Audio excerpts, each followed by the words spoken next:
What was take me back to the first moment where you truly realized I'm wearing all these masks. Who the fuck am I? I was at the front of my house, my grandparents' house.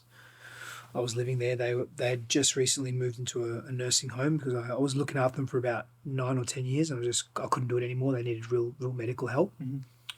So I was at the front of the house on the footpath, and about 15 minutes earlier, my partner at the time had dropped me off.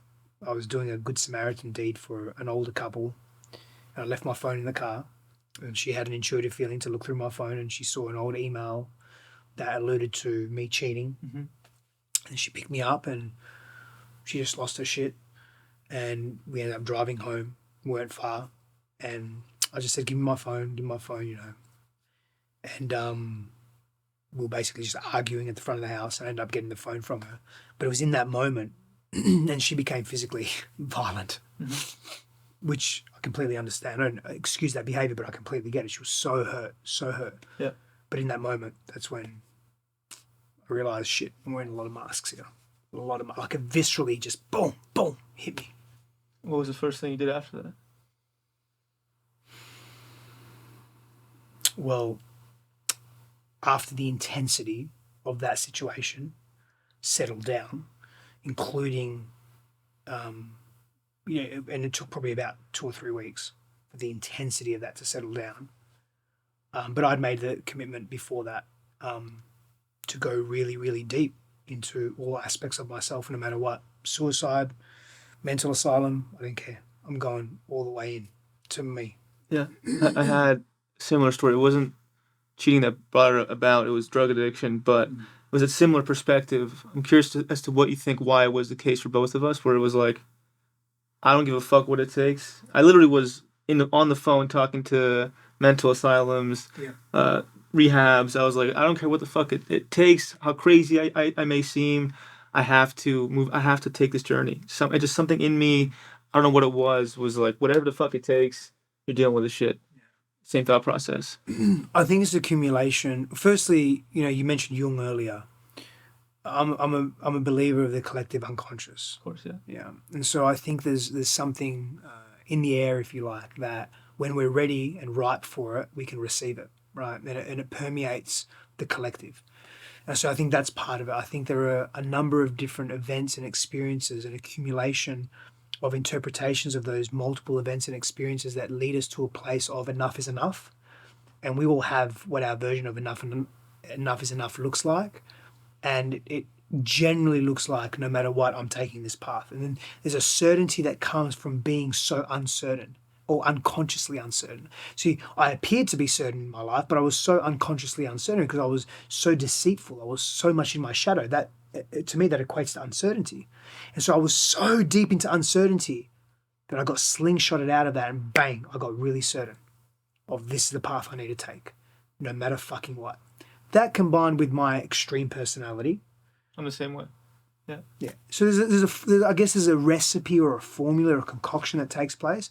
I think part of it is also a little unexplainable, and maybe not to negate the fullness of the question. I think I've delved into a fair amount of detail, but also just our karma, like, for lack of a better term, our life's path, our life's journey. Like, this is what we're here, part of what we're here for. Yeah, it's interesting because, I'm sure you may believe this, that certain trauma experts say you should never go bang into it all. I do agree with that. Yeah. But this is where I'll be the devil's advocate. Everyone I know who's truly about it, same here, has done that. I know.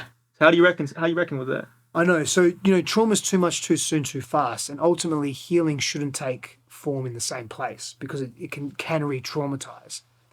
There is a specific kind of constitution that can handle that. And so when dealing with general anxiety disorder and in psychological analysis, there's something called flooding. And essentially, I'll give you an example. So this works apparently like 51, 52% of the time, so more than average, is say you have a fear of heights.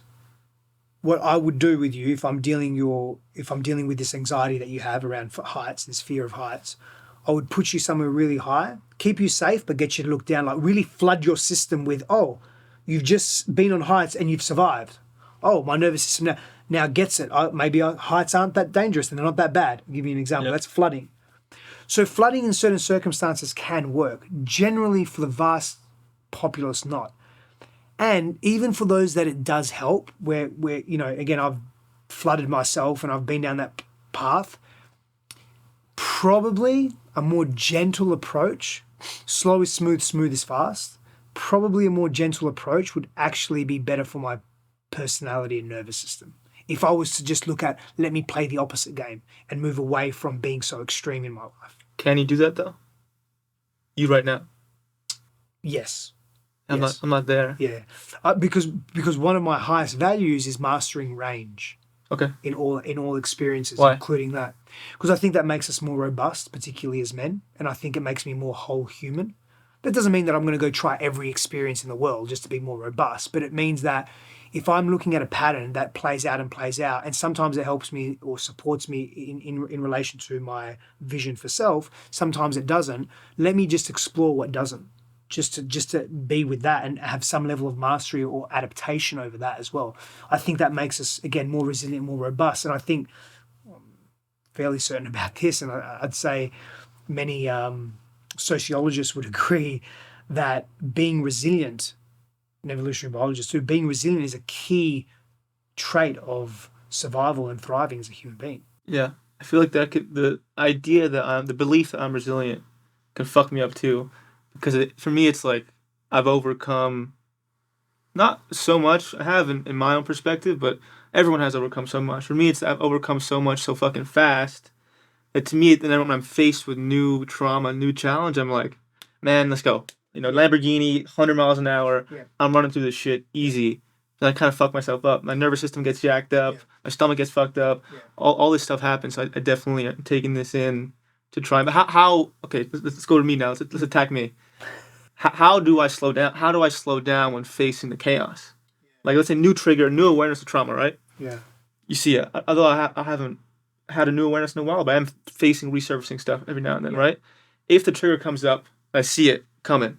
I'm like, let's go. Pedal to the metal. I'm feeling this all the way through. Yeah. What's a smarter way of doing that would, in that moment, that would lead to more healing? Yeah, immediately slow down. You're self-aware enough that you know, so don't do the thing that you'd normally do. And you're self-aware enough and smart enough that you could do that.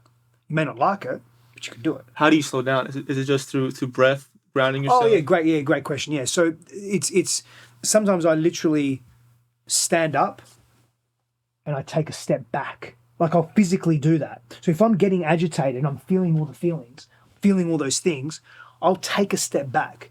That symbolizes me moving, taking it to another level. Yeah. Moving away from the current paradigm that I'm in. Then I want to be slow because I don't want to be fast. 'Cause I'm always fast. I'm going to slow my breath down. So yes, breath for me is a big part of it. It is a tool that I leverage. It saved my life, man. To drop in that fast, what are you doing? Like box breathing? Are you breathing out more than you breathe in? Are you just being aware of your breath? Both. Usually, it's a combination of things. So it can definitely be box breathing. Usually, it's not really breath retention. It's making the exhale longer than the inhale to actually get me in a more parasympathetic nervous system response. As box breathing does that as well. I just prefer that one. Or I may do some vooing, so I'll do some sounding as well, which is vagal toning. Again, all about regulating the body, because if I can't regulate my nervous system, I'm going to make decisions from a dysregulated nervous system, which is usually vested in old childhood patterns because they're original patterns that are still entrenched neurologically in my body. So I want to move away from that. So that's why I literally take a step back. I'll breathe slowly. I may do some writing if I need to. I'm going to think about what would I normally do here, and I'm going to do the opposite. And literally go through that thought process. Now, you could do that. I try and think that way. 100%. Already, I don't do it well all the time, but neither do I, and that's okay. Yeah.